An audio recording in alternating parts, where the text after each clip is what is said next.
بسم اللہ الرحمن الرحیم۔ السلام علیکم ورحمۃ اللہ وبرکاتہ۔ یہ مختصر القدوری کا سبق نمبر 59 ہے۔ اس میں آپ کتاب النکاح کا تیسرا حصہ پڑھیں گے۔ تو شروع کرتے ہیں۔ وَتَزْوِيجُ الْعَبْدِ وَالْأَمَةِ بِغَيْرِ إِذْنِ مَوْلَاهُمَا مَوْقُوفٌ، کہ اگر کسی نے نکاح کروایا غلام کا یا باندی کا ان کے آقا کی اجازت کے بغیر، تو یہ نکاح منعقد تو ہو جائے گا لیکن نافذ نہیں ہوگا، بلکہ یہ موقوف ہوگا آقا کی اجازت پر۔ فَإِنْ أَجَازَهُ الْمَوْلَى جَازَ، جب آقا کو اس کی اطلاع ملے گی تو وہ اگر اس کو نافذ کرے، اس کی اجازت دے، تو یہ جائز ہو جائے گا، نافذ ہو جائے گا۔ وَإِنْ رَدَّهُ بَطَلَ، اور اگر وہ اس کو رد کر دے تو یہ نکاح باطل ہو جائے گا۔ وَكَذَلِكَ، اسی طرح، إِنْ زَوَّجَ رَجُلٌ امْرَأَةً بِغَيْرِ رِضَاهَا، کہ کسی عام مرد نے کسی آزاد عورت کا اس کی رضامندی کے بغیر نکاح کروا دیا، تو اس کو فضولی کا نکاح کہا جاتا ہے، کہ اس عورت نے اس کو نکاح کا وکیل نہیں بنایا، نہ وہ اس کا ولی ہے، ویسے ہی اس نے اس کا نکاح کروایا اس کی رضامندی کے بغیر۔ او رجلا بغیر رضاہ، یا کسی مرد نے دوسرے مرد کا نکاح کروا دیا اس کی رضامندی کے بغیر، تو اس مرد نے اس کو وکیل نہیں بنایا تھا، نہ وہ اس کا ولی ہے، تو اس کے رضامندی کے بغیر، وکالت وغیرہ کے بغیر اس کا نکاح کروا دیا، تو یہ نکاح بھی موقوف ہوگا ان کی اجازت پر۔ اگر یہ اجازت دے دیں تو نافذ ہو جائے گا، اگر یہ اجازت نہ دیں تو وہ نکاح رد ہو جائے گا، باطل ہو جائے گا۔ وَيَجُوزُ لِابْنِ الْعَمِّ أَن يُزَوِّجَ بِنْتَ عَمِّهِ مِن نَفْسِهِ، آگے کہتے ہیں کہ یہ جو چچا کا بیٹا ہوتا ہے یہ بھی عصبات کے اندر آگے چل کر آتا ہے، تو اگر عصبات میں شروع میں بیٹا یا باپ، دادا اور بھائی وغیرہ نہیں ہے، چچا بھی نہیں ہے، تو چچا کا جو بیٹا ہوتا ہے وہ عصبہ ہوتا ہے، تو عصبہ ہونے کی وجہ سے عورت کی اس کو ولایت بھی حاصل ہوتی ہے، ولی بھی بن جاتا ہے۔ تو وہ اگر اپنی چچا کی بیٹی کا نکاح کروائے من نفسہ ہی، اپنے آپ سے، تو اس طرح وہ کر سکتا ہے، یعنی وہ اپنی طرف سے اصیل ہوگا، خود اپنا نکاح کروا رہا ہے، اور اپنی چچا کی بیٹی کا وہ ولی ہے تو اس کی طرف سے ولایت کے اعتبار سے نکاح کروا رہا ہے۔ تو ایک ہی بندہ اپنی طرف سے اصیل بھی ہو اور دوسری طرف سے ولی بھی ہو، تو نکاح کے اندر اس طرح ہو سکتا ہے۔ وَإِذَا أَذِنَتِ الْمَرْأَةُ لِلرَّجُلِ، اور اگر ایک عورت نے کسی مرد کو اجازت دی، یعنی اس کو وکیل بنایا، أَن يُزَوِّجَهَا مِن نَفْسِهِ، کہ وہ اس عورت کا نکاح کروا دے اپنے آپ سے، تو وہ اجنبی مرد ہے یا کوئی ایسا مرد ہے جس کے ساتھ اس عورت کا نکاح ہو سکتا ہے، تو اس عورت نے اس کو اجازت دی ہے، یعنی وکیل بنایا ہے کہ آپ اپنے ساتھ میرا نکاح کر دیں، تو یہ فعقد، اس بندے نے نکاح کروایا کہ حضرت شاہدین، دو گواہوں کی موجودگی میں، جاز، تو یہ نکاح جائز ہو جائے گا۔ یعنی یہ شخص اپنے آپ سے نکاح کروا رہا ہے، تو اپنی طرف سے، یعنی وہ شوہر وہ خود ہے، اور عورت کی طرف سے وہ وکیل ہے، عورت نے اس کو وکیل بنایا ہوا ہے، تو نکاح میں ایک ہی شخص ایک طرف سے اصیل ہو اور دوسرے فریق کی جانب سے وکیل ہو، اس طرح یہ ہو سکتا ہے۔ لیکن پیچھے آپ نے پڑھا ہے کہ بیع کے اندر اس طرح نہیں ہو سکتا کہ ایک فریق کی طرف سے بندہ خود خریدنے والا ہو یا بیچنے والا ہو اور دوسری طرف سے بندہ وکیل بنے، اس طرح نہیں ہو سکتا، کیونکہ بیع کے اندر، خرید و فروخت کے اندر، جو عقد کرنے والا ہوتا ہے اسی کی طرف سارے حقوق لوٹتے ہیں، وہ خود عقد کرنے والا شمار ہوتا ہے، جبکہ نکاح کے اندر اصل عقد اسی کی طرف سے ہوتا ہے جو موکل ہے یا جو اصل بندہ ہے۔ جو وکیل ہوتا ہے وہ محض سفیر ہوتا ہے، بات آگے پہنچانے والا ہوتا ہے، اس لیے اس میں نکاح کے جو متعلق ہیں حقوق ہیں وہ اس وکیل وغیرہ کے یا ولی کے متعلق نہیں ہوتے، تو اس لیے وہی بندہ جو ایک طرف سے اصیل ہے وہ دوسری طرف سے وکیل یا دوسری طرف سے ولی بن سکتا ہے۔ وَإِذَا ضَمِنَ الْوَلِيُّ الْمَهْرَ لِلْمَرْأَةِ صح زمانہ، اسی طرح جو ولی ہے عورت کا، تو ایک طرف سے وہ عورت کی طرف سے ولی ہے، دوسری طرف سے شوہر نے مہر ادا کرنا ہے، تو شوہر کی طرف سے یہ مہر کا ضامن بن گیا ہے، تو اس طرح مال کے ضمانت کو کفالت کہا جاتا ہے، تو یہ ولی ایک طرف سے ولی ہے اور دوسری طرف سے یہ کفیل بن گیا ہے، تو اس کا یہ ضمان ٹھیک ہے، یہ کفالت اس کی درست ہے، کیونکہ عورت کی طرف سے یہ جو ولی ہے تو یہ اس کا ولی تو ہے لیکن مہر کو وصول کرنے کے اعتبار سے اس کا حق نہیں ہے، وہ عورت کا اپنا حق ہے، تو یہ دوسری طرف سے مہر کی ادائیگی کا ضامن بن جائے تو اس میں کوئی حرج والی بات نہیں ہے، یہ اس طرح بن سکتا ہے۔ وَلِلْمَرْأَةِ الْخِيَارُ فِي مُطَالَبَةِ زَوْجِهَا أَوْ وَلِيِّهَا، جس صورت میں ولی اس میں ضامن بن گیا ہے تو اب عورت کو اختیار ہے، وہ شوہر سے بھی مہر کا مطالبہ کر سکتی ہے اور ولی سے بھی مطالبہ کر سکتی ہے، کیونکہ ولی نے ضمانت لی ہوئی ہے۔ وَإِذَا فَرَّقَ الْقَاضِي بَيْنَ الزَّوْجَيْنِ فِي النِّكَاحِ الْفَاسِدِ قَبْلَ الدُّخُولِ، کہتے ہیں کہ اگر کوئی نکاح ایسا ہوا ہے کہ جو نکاح فاسد ہے، یعنی اس کے اندر کوئی ایسی خرابی پائی گئی ہے، جیسے مثال کے طور پر بغیر گواہوں کے نکاح ہوا ہے، تو اس میں جو زوجین ہیں قاضی نے ان کے درمیان تفریق کر دی ہے، جدائی کر دی ہے کہ آپ کا نکاح ٹھیک نہیں ہے، اس کو ختم کیا جائے۔ تو اگر دخول سے پہلے یہ نکاح میں تفریق ہو گئی ہے فلا مہر لہا، تو عورت کو بالکل کوئی مہر نہیں ملے گا۔ وکذالک بعد الخلوۃ،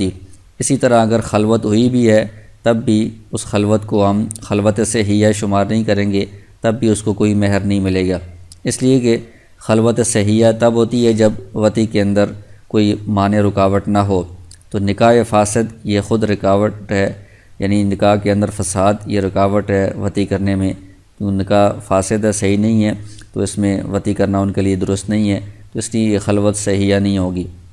تو خلوت ہو بھی گئی ہے تب بھی اس عورت کو کوئی مہر نہیں ملے گا، کیونکہ یہ نکاح فاسد ہے اور عورت نے اپنے آپ کو اس کے سپرد بھی نہیں کیا۔ وَإِذَا دَخَلَ بِهَا فَلَهَا مَهْرُ مِثْلِهَا، البتہ نکاح فاسد میں بھی اگر ان کی صحبت ہو جاتی ہے تو اس صورت میں مہر مثل لازم ہو جاتا ہے، کیونکہ عورت کے حوالے کرنے کی وجہ سے، اپنے آپ کو اس کے سپرد کرنے کی وجہ سے یہ مہر لازم ہو جاتا ہے۔ وَلَا يُزَادُ عَلَى الْمُسَمَّى، اور اگر انہوں نے مہر پہلے سے مقرر کیا ہوا تھا، طے کیا ہوا تھا، تو پھر مہر مثل میں سے اتنا ہی لازم ہوگا جتنا مقرر کیا ہوا تھا، اس سے زیادہ اگر مہر مثل بنتا ہے تو وہ لازم نہیں ہوگا، کیونکہ عورت خود کم کرنے پر مہر مثل سے کم مقرر کیا ہوا ہے، اس پر وہ راضی ہے، تو لہذا اتنا ہی مہر لازم ہوگا۔ وَعَلَيْهَا الْعِدَّةُ، اور نکاح فاسد میں بھی اگر دخول ہو گیا ہے تو اس پر عدت لازم ہوگی۔ وَيَثْبُتُ نَسْبُ وَلَدِهَا مِنْهُ، اور اگر اس کا بچہ پیدا ہوتا ہے تو اس بچے کا بھی اس مرد کے ساتھ نسب ثابت ہوگا جس کے ساتھ نکاح فاسد ہوا ہے۔ وَمَهْرُ مِثْلِهَا يُعْتَبَرُ بِأَخَوَاتِهَا وَعَمَّاتِهَا وَبَنَاتِ عَمِّهَا، آگے مہر مثل کی تفصیل بیان کر رہے ہیں کہ مہر مثل کا اعتبار کیا جائے گا اس عورت کی بہنوں کے ساتھ، اس کی پھوپھیوں کے ساتھ اور اس کی پھوپھیوں کی بیٹیوں کے ساتھ، یعنی والد کی طرف سے جو اس کی رشتہ دار خواتین ہیں ان کے اعتبار سے مہر مثل متعین کیا جائے گا۔ ولا يعتبر بأمها وخالتها، اس کی ماں یا خالہ کا اس میں اعتبار نہیں کیا جائے گا، اذا لم تكونا من قبیلتها، جب وہ ان کے اپنے قبیلے سے نہ ہوں، یعنی اس کے والد کے خاندان سے یا والد کے قبیلے سے اگر وہ ماں اور خالہ نہیں ہیں تو پھر ان کا اعتبار نہیں کریں گے۔ اگر وہ بھی اسی سے ہوں، یعنی یہ جو ان کی ماں ہے وہ ان کے والد کے خاندان میں سے ہے، یعنی والد کے مثلاً چچا زاد بہن ہے، تو اس صورت میں اس کے بھی مہر کا اعتبار کیا جا سکتا ہے۔ وَيُعْتَبَرُ فِي مَهْرِ الْمِثْلِ أَنْ يَتَسَاوَى الْمَرْأَتَانِ فِي السِّنِّ وَالْجَمَالِ، اور مہر مثل میں اس بات کا بھی اعتبار کیا جائے گا کہ وہ دونوں عورتیں برابر ہوں عمر میں اور جمال میں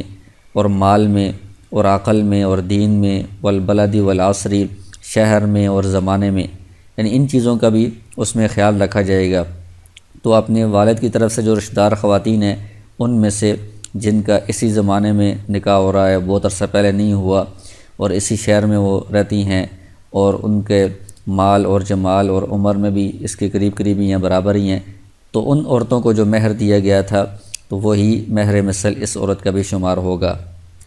وَيَجُوزُ تَزْوِيجُ الْأَمَةِ مُسْلِمَةً كَانَتْ أَوْ كِتَابِيَّةً، اور جائز ہے کسی باندی سے نکاح کرنا، چاہے وہ مسلمان ہو یا اہل کتاب میں سے ہو، اس کے ساتھ بھی کوئی آزاد بندہ یا غلام نکاح کر سکتا ہے۔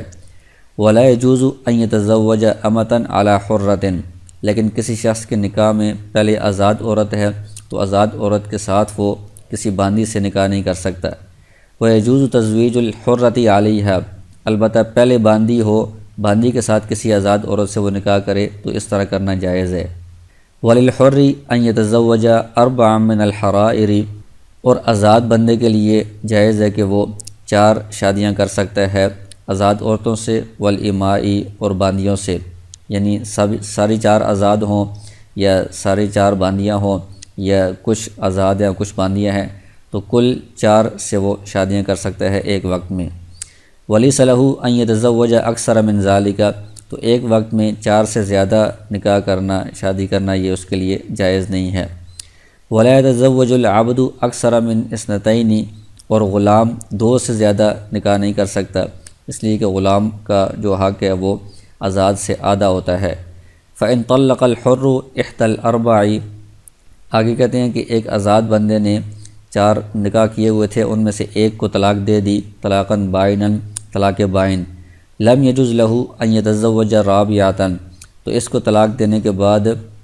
وہ کسی اور چوتھی عورت سے نکاح نہیں کر سکتا، حتی تنقضی عدتها، جب تک اس طلاق والی عورت کی عدت پوری نہ ہو جائے۔ اس لیے کہ پہلے بھی یہ بات گزری ہے کہ جب تک عدت چل رہی ہوتی ہے اس وقت تک نکاح بالکلیہ ختم نہیں ہوتا، نکاح کے کچھ اثرات باقی رہتے ہیں، تو جب تک اس کی عدت پوری نہ ہو جائے تب تک وہ آگے چوتھا نکاح نہیں کر سکتا۔ وَإِذَا زَوَّجَ الْأَمَةَ، اور جب نکاح کروایا باندی کا مولاہا، اس کے آقا نے، ثم اعتقت، پھر وہ باندی آزاد کر دی گئی، فَلَهَا الْخِيَارُ، تو اس کو خیار ملے گا، اس کو خیار عتق کہا جاتا ہے کہ آزادی کے بعد اس کو اختیار ہوتا ہے کہ وہ اس نکاح کو برقرار رکھے یا اس کو ختم کر دے۔ حُرًّا كَانَ زَوْجُهَا أَوْ عَبْدًا، چاہے اس کا شوہر آزاد ہو یا غلام ہو، دونوں صورتوں میں اس باندی کو اختیار ملے گا کہ وہ نکاح کو برقرار بھی رکھ سکتی ہے اور اس کو ختم بھی کر سکتی ہے۔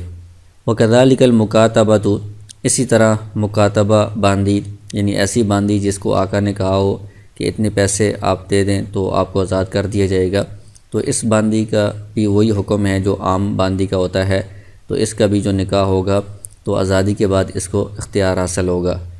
وَإِن تَزَوَّجَتْ أَمَةٌ بِغَيْرِ إِذْنِ مَوْلَاهَا، اگر کسی باندی نے آقا کی اجازت کے بغیر نکاح کیا تو چونکہ یہ اجازت پر موقوف ہو جاتا ہے، ابھی نافذ نہیں ہے، ثم اعتقت، پھر ابھی نافذ نہیں ہوا تھا، مولا نے اجازت نہیں دی تھی کہ باندی آزاد ہو گئی، صح النکاح، تو یہ نکاح درست ہو جائے گا کیونکہ آزادی کے بعد اب آقا کی اجازت کی ضرورت نہیں رہی۔ ولا خیار لہا، لیکن اس صورت میں اس کو اختیار بھی نہیں ملے گا کیونکہ یہ نکاح اس نے آقا کے دباؤ میں نہیں کیا بلکہ اپنے اختیار سے کیا ہے، اور دوسری بات یہ ہے کہ یہ نکاح آزادی کے بعد نافذ ہوا ہے، تو اس لیے اس میں اختیار کی کوئی صورت نہیں ہو سکتی۔ وَمَن تَزَوَّجَ امْرَأَتَيْنِ فِي عَقْدَةٍ وَاحِدَةٍ، اگر کسی نے 2 عورتوں سے نکاح کیا ایک ہی عقد میں، احداہما لا يحل له نکاحها، ان میں سے ایک عورت ایسی ہے کہ جس کے ساتھ اس کا نکاح حلال نہیں ہے، تو دوسری کے ساتھ حلال ہے، ایک کے ساتھ حلال نہیں ہے، دونوں کو ایک ہی عقد میں جمع کر دیا، صح النکاح التی، تو اس عورت کے ساتھ اس کا جو نکاح ہے وہ صحیح ہے، یحل له نکاحها، جس کے ساتھ اس کا نکاح حلال ہے، یعنی جس عورت کے ساتھ اس کا نکاح حلال ہے اس عورت والا نکاح درست ہو جائے گا، بطل نکاح الاخری، دوسری عورت کا نکاح باطل ہو جائے گا۔ تو اس عورت کا جس کا نکاح باطل ہوا ہے اس کا بطلان یہ دوسرے کے نکاح کے اندر سرایت نہیں کرے گا، یعنی اس کی وجہ سے چونکہ عقد ایک ہی ہے تو ایک کے باطل ہونے کی وجہ سے دوسرا نکاح باطل نہیں ہوگا، دوسرا نکاح اپنی جگہ پر درست رہے گا، کیونکہ یہ پہلے آپ نے پڑھا ہے کہ نکاح میں شرط فاسد لگانے کی وجہ سے نکاح درست رہتا ہے، اس میں فرق نہیں پڑتا، البتہ وہ شرط فاسد خود باطل ہو جاتی ہے، تو یہاں پر بھی ایک نکاح جو حلال ہے یہ درست ہے اور دوسری جو شرط ہے باطل والی وہ باطل ہو جائے گی، وہ ختم ہو جائے گی۔ وَإِذَا كَانَ بِالزَّوْجَةِ عَيْبٌ، اگر بیوی کے اندر کوئی عیب معلوم ہو، فَلَا خِيَارَ لِزَوْجِهَا، تو اس کی وجہ سے شوہر کو نکاح کے ختم کرنے کا کوئی اختیار نہیں ہوتا۔ وَإِذَا كَانَ بِالزَّوْجِ جُنُونٌ أَوْ جُذَامٌ أَوْ بَرْصٌ، اگر شوہر میں جنون ہو یا جذام یا برص کی بیماری ہو، فَلَا خِيَارَ لِلْمَرْأَةِ عِنْدَ أَبِي حَنِيفَةَ وَأَبِي يُوسُفَ رحمہم اللہ، تو شیخین حضرات کے نزدیک عورت کو کوئی اختیار نہیں ملے گا، ان نکاح ختم کرنے کا اختیار نہیں ہوگا، نکاح اسی طرح برقرار رہ سکتا ہے۔ وقال محمد رحمہ اللہ لها الخیار، امام محمد رحمہ اللہ فرماتے ہیں کہ اس عورت کو اختیار ملے گا،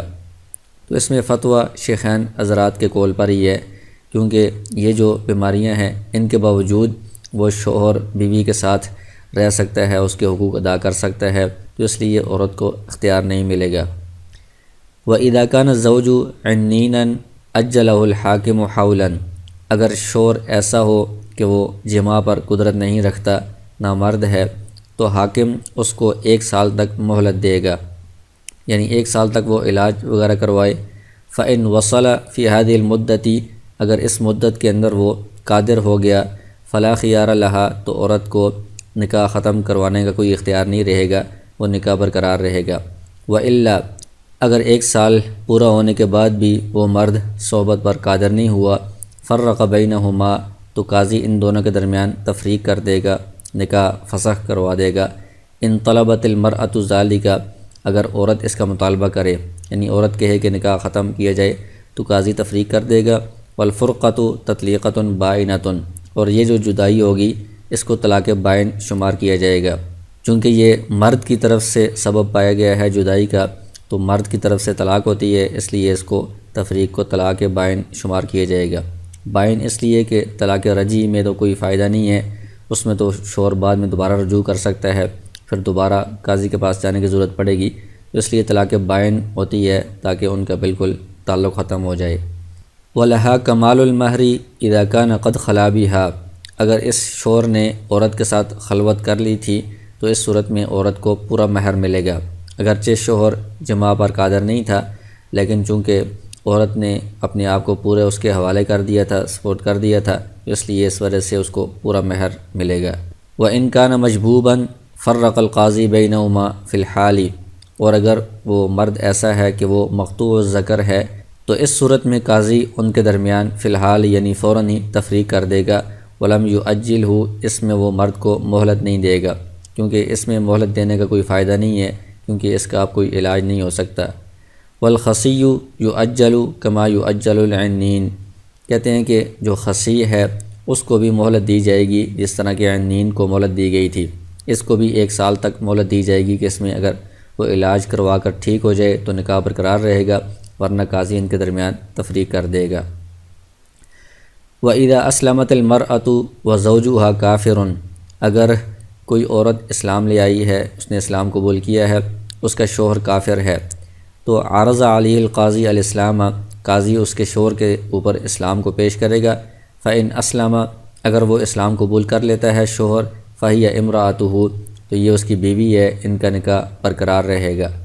وَإِنْ أَبَى عَنِ الْإِسْلَامِ، اگر شوہر اسلام لانے سے انکار کر دیتا ہے، فَرَّقَ بَيْنَهُمَا، تو قاضی ان کے درمیان تفریق کر دے گا، کیونکہ مسلمان عورت کافر کے نکاح میں نہیں رہ سکتی۔ وَكَانَ ذَلِكَ طلاقاً بائنًا عند ابی حنیفہ و محمد رحمہ اللہ، یہ امام ابو حنیفہ اور امام محمد رحمہ اللہ کے نزدیک طلاق بائن شمار ہوگی، اس لیے کہ اس میں بھی سبب جدائی کا مرد کی طرف سے پایا گیا ہے کہ اس نے اسلام قبول کرنے سے انکار کیا ہے، کیونکہ عورت اسلام لائی ہے تو اسلام کے لانے کو ہم جدائی کا سبب نہیں قرار دے سکتے، کیونکہ اسلام لانا تو ایک نعمت ہے، ایک اچھی بات ہے، یہ تو جوڑنے کے لیے آتا ہے، تفریق کے لیے نہیں آتا۔ اسلام لانے کو ہم سبب نہیں قرار دیں گے جدائی کا، بلکہ شوہر کے سامنے اسلام پیش کیا گیا ہے، وہ اسلام سے انکار کرے تو اسلام کے انکار کو جدائی کا سبب قرار دیں گے، تو اس لیے اسلام کا انکار مرد کی طرف سے پایا گیا ہے، تو مرد کی طرف سے جدائی کا سبب ہو تو اس کو طلاق شمار کرتے ہیں، تو یہ طلاق شمار ہوگی امام ابو حنیفہ اور امام محمد رحمہ اللہ کے نزدیک۔ وقال ابو یوسف رحمہ اللہ وهو الفرقۃ بغیر طلاق،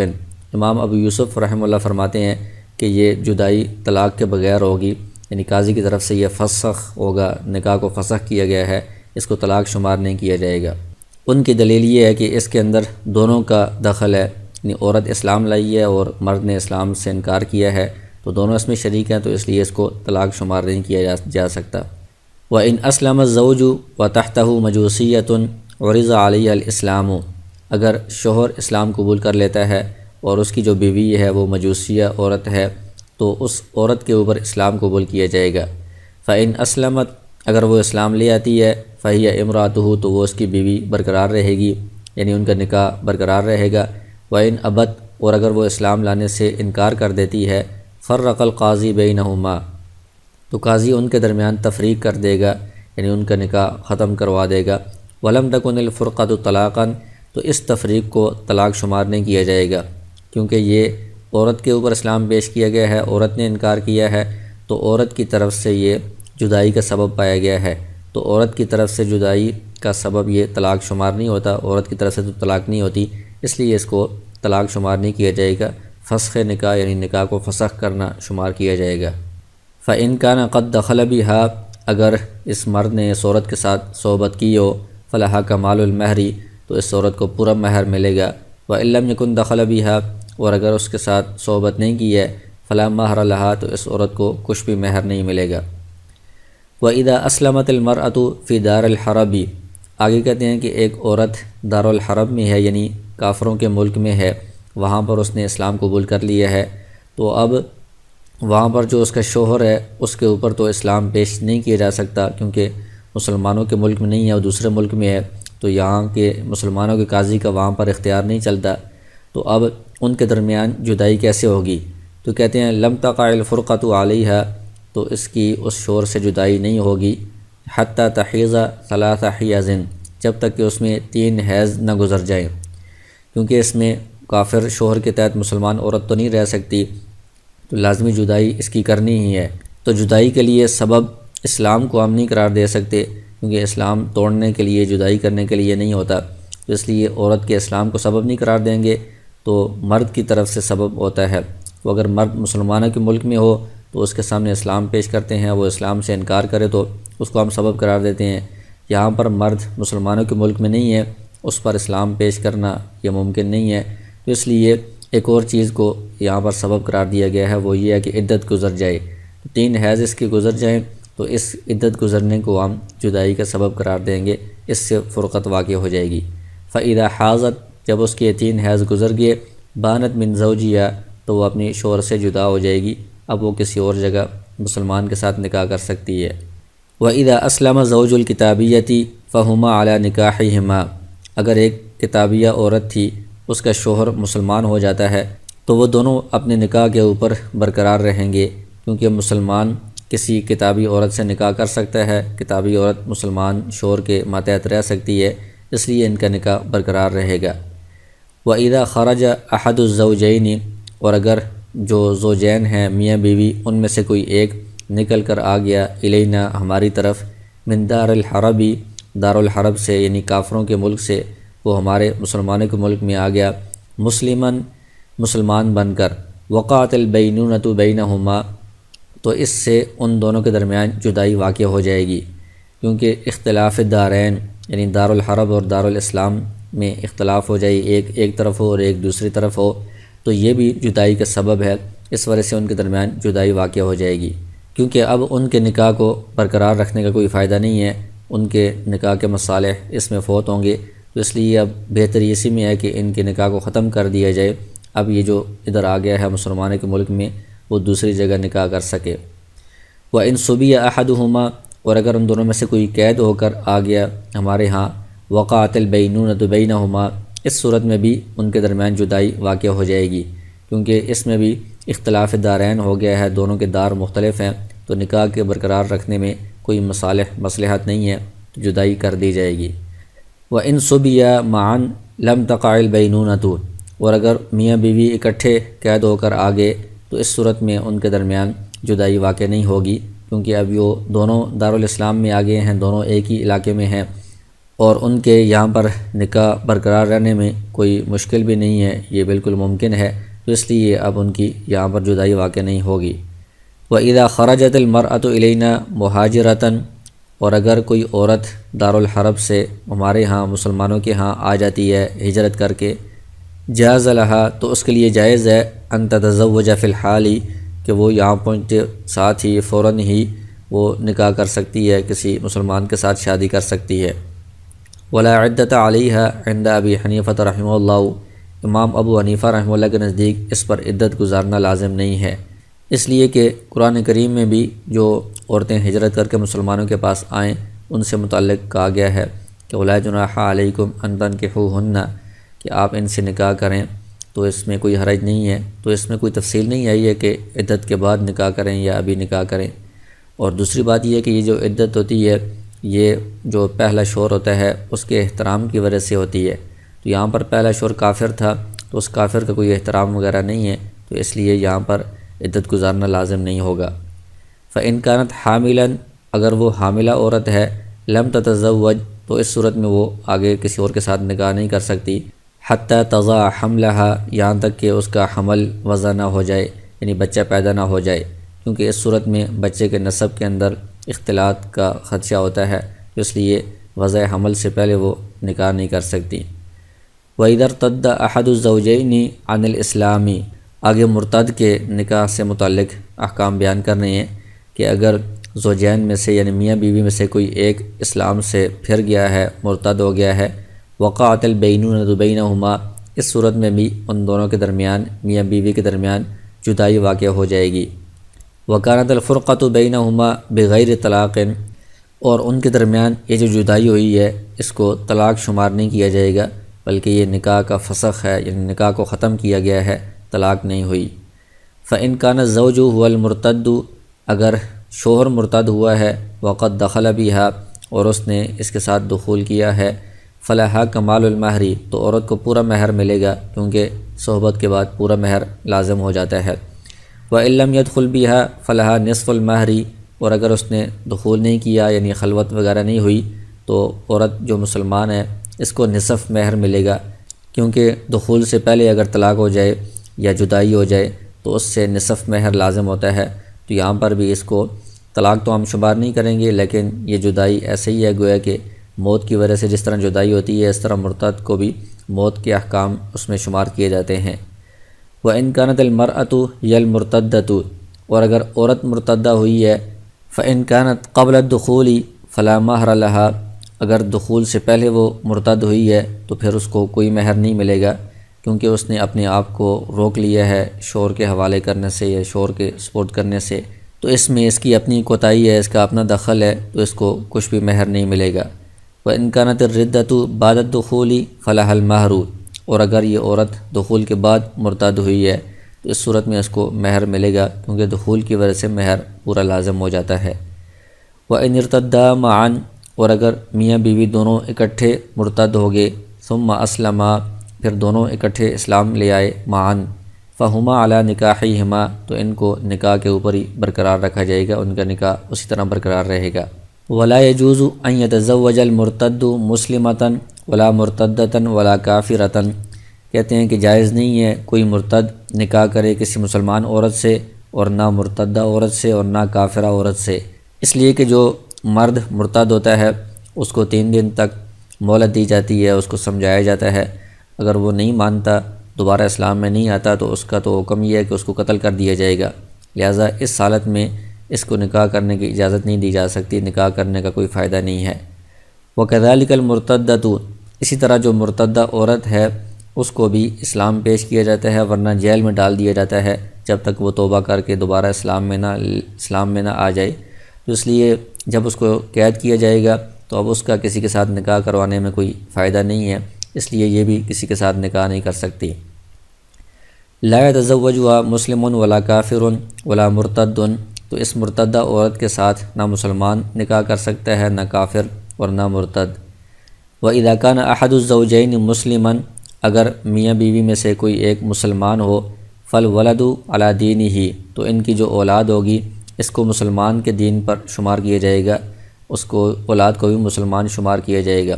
اس لیے کہ مسلمان بنانے میں ان کا فائدہ ہے،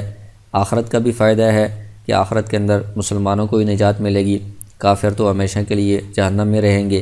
اور دنیا میں بھی دارالاسلام میں مسلمانوں والے ان کو احکام اور ان کو حیثیت ملے گی، تو اس میں ان کا زیادہ فائدہ ہے۔ وَكَذَلِكَ إِنْ أَسْلَمَ أَحَدُهُمَا وَلَهُ وَلَدٌ صَغِيرٌ، اسی طرح اگر میاں بیوی میں سے کوئی ایک اسلام لے آیا اور اس کے ابھی چھوٹے نابالغ بچے ہیں، صَارَ وَلَدُهُ مُسْلِمًا بِإِسْلَامِهِ، تو اس کے اسلام لانے کی وجہ سے اس بچے کو بھی طبعاً مسلمان شمار کیا جائے گا، یعنی مرد اگر اسلام لے آتا ہے تو بچے کو مرد کے تابع کر کے مسلمان شمار کریں گے، عورت اگر اسلام لے آتی ہے تو بچے کو عورت کے تابع کر کے مسلمان شمار کریں گے، کیونکہ مسلمان بنانے میں ہی اس کا دنیا اور آخرت کا فائدہ ہے۔ وَإِنْ كَانَ أَحَدُ الْأَبَوَيْنِ كِتَابِيًّا وَالْآخَرُ مَجُوسِيًّا، اور اگر میاں بیوی میں سے ایک اہل کتاب ہو اور دوسرا مجوسی ہو، فَالْوَلَدُ كِتَابِيٌّ، تو بچے کو اہل کتاب شمار کیا جائے گا، کیونکہ مجوسی تو بالکل لا مذہب ہیں، کسی بھی آسمانی مذہب کو ماننے والے نہیں ہیں۔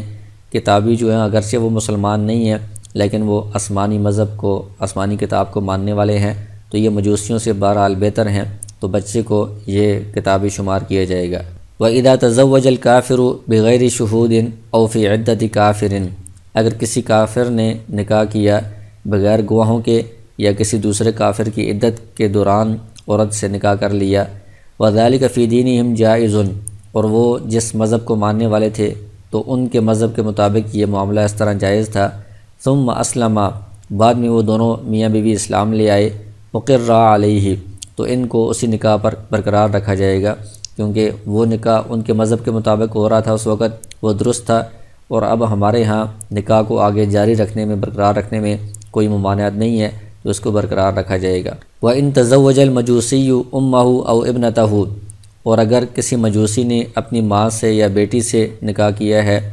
ثم اسلما، پھر وہ دونوں اسلام لے آئے ہیں، فرق بینہما، تو ان کے درمیان جدائی اختیار کر دی جائے گی، اس لیے کہ یہاں پر ان کے مذہب میں اگر بالفرض یہ جائز بھی ہو، تب بھی جب وہ اسلام لے آئے ہیں تو اسلام لانے کے بعد ماں کے ساتھ یا بیٹی کے ساتھ نکاح کو برقرار بالکل نہیں رکھا جا سکتا، اس لیے اب ان کو بالکل الگ کر دیا جائے گا، ان میں جدائی کر دی جائے گی۔ وَإِن كَانَ لِلرَّجُلِ امْرَأَتَانِ حُرَّتَانِ، اگر ایک مرد کے نکاح میں دو آزاد عورتیں ہیں، یعنی دو اس نے شادیاں کی ہوئی ہیں، فعلیہ، تو اس پر لازم ہے ان یعدل بینہما، کہ ان دونوں کے درمیان انصاف کرے، فی القسم، باری میں، یعنی رہنے کے متعلق اور باقی چیزوں کے متعلق دونوں کے درمیان انصاف کرے، دونوں کو برابری دے۔ بکرینی کانتا او ثیبتینی، چاہے دونوں کواری ہوں یا دونوں پہلے سے شادی شدہ ہوں، او احدہما بکرن والاخری ثیبا، یا ایک کواری ہو اور ایک پہلے سے شادی شدہ ہو، تو ان سب صورتوں میں ان کے ساتھ برابری سے پیش آنا اور انصاف کرنا یہ ضروری ہے۔ وَإِن كَانَتْ إِحْدَاهُمَا حُرَّةً وَالْأُخْرَى أَمَةً، اور اگر دو بیویاں ہیں ان میں سے ایک آزاد عورت ہے اور دوسری باندی ہے، تو باندی کا حق آزاد سے آدھا ہوتا ہے، تو اس صورت میں فَلِلْحُرَّةِ الثُّلُثَانِ، آزاد عورت کو 2/3 حق ملے گا، وَلِلْأَمَةِ الثُّلُثُ، اور باندی کو 1/3 ملے گا، یعنی وہ آزاد عورت کے پاس 2 دن رہے گا اور باندی کے پاس 1 دن رہے گا، اس طرح وہ ترتیب قائم کرے گا۔ وَلَا حَقَّ لَهُنَّ فِي الْقَسْمِ فِي حَالَةِ السَّفَرِ، آگے کہتے ہیں کہ ایک سے زائد اگر بیویاں ہیں تو سفر میں ان کو ساتھ لے جانے میں باری مقرر کرنا یہ شوہر پر لازم نہیں ہے، ضروری نہیں ہے، کیونکہ سفر کے اندر جو اس سفر میں معاونت کرنے والی عورت ہے اسی کو ساتھ لے جانا زیادہ بہتر ہے، تو اس میں ہر ایک کی حیثیت مختلف ہوتی ہے، تو سب کو باری باری لے جانا یہ ضروری نہیں ہے، مرد پر لازم نہیں ہے۔ وَيُسَافِرُ الزَّوْجُ بِمَنْ شَاءَ مِنْهُنَّ، ان میں سے جس کو چاہے شوہر اپنے ساتھ سفر میں لے کر جا سکتا ہے۔ والاولا، لیکن زیادہ بہتر یہ ہے کہ اس میں کسی کے دل میں کوئی خدشہ بھی نہ آئے اور کوئی اختلاف وغیرہ بھی پیدا نہ ہو اور سب کو تسلی ہو، ان یقرع بینہن، کہ ان کے درمیان قرآن اندازی کرے، فیسافر بمن خرجت قرعتها، جس کا قرآن نکل آئے اس کو ساتھ لے کر چلا جائے، تو یہ زیادہ تسلی بخش کام ہوگا۔ وَإِذَا رَضِيَتْ إِحْدَى الزَّوْجَاتِ، اور اگر کئی بیویاں ہیں ان میں سے ایک بیوی اس بات پر راضی ہو گئی ہے، بترک قسمها، کہ میری جو باری ہے وہ میں چھوڑ رہی ہوں، لصاحبتها، اپنی دوسری عورت کے لیے، جازہ، تو اس کا یہ کرنا بھی جائز ہے، کیونکہ یہ باری اس کا حق ہے، تو اپنا حق معاف کرنا یا اپنا حق دوسرے کو ہبہ کرنا، حوالے کرنا یہ جائز ہے، تو اس کی باری دوسری عورت کے حوالے ہو گئی ہے، یہ بالکل درست ہوگا۔ وَلَهَا أَن تَرْجِعَ فِي ذَلِكَ، اور ایک مرتبہ اس عورت نے اپنی باری چھوڑ دی تھی، دوسری عورت کے حوالے کر دی تھی، تو بعد میں یہ اس سے رجوع بھی کر سکتی ہے، یعنی دوبارہ اپنی باری خود وہ حاصل کر سکتی ہے۔